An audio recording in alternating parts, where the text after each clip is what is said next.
South Africans have reached a boiling point as the nation grapples with yet another wave of crippling load shedding, plunging homes, businesses, and critical services into darkness.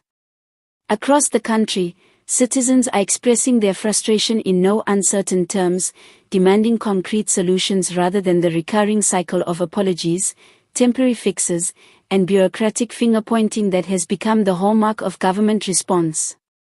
The latest announcement from Eskom, the struggling state-owned power utility, confirmed yet another round of Stage 6 load shedding, marking one of the most severe outages in recent memory. Streets are deserted at night, shops close prematurely, and hospitals are forced to operate on backup generators, straining already fragile systems. For many South Africans, the repeated outages are more than an inconvenience. They threaten livelihoods, disrupt education, and exacerbate existing socio-economic inequalities. Public outrage has grown as politicians engage in a war of words, deflecting blame rather than offering solutions. Government officials have traded accusations over alleged mismanagement and corruption within Eskom, while experts warn that years of underinvestment in infrastructure, coupled with poor maintenance and energy mismanagement, have brought the national grid to the brink of collapse.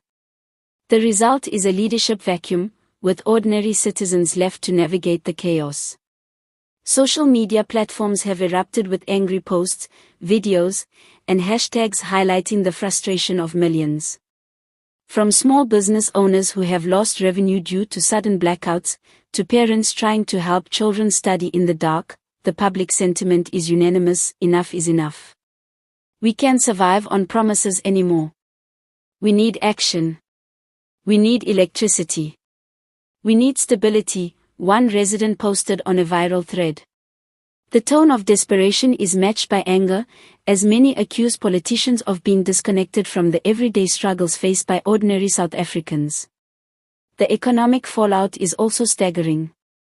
Experts estimate that prolonged load shedding could shave billions off the national economy, discourage foreign investment, and deepen unemployment.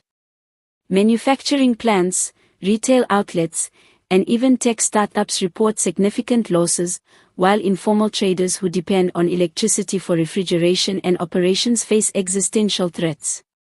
The energy crisis has thus become not just a matter of convenience, but a pressing national emergency with long-term consequences. Adding fuel to the fire is the perceived lack of accountability. While some ministers promise urgent interventions and Eskom executives pledge improvements, the public sees little tangible change.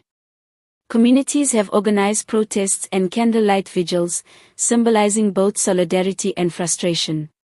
Advocacy groups are calling for transparent investigations into the utilities' failures and for swift implementation of alternative energy solutions, including solar and wind projects, which many argue could alleviate the crisis if properly managed.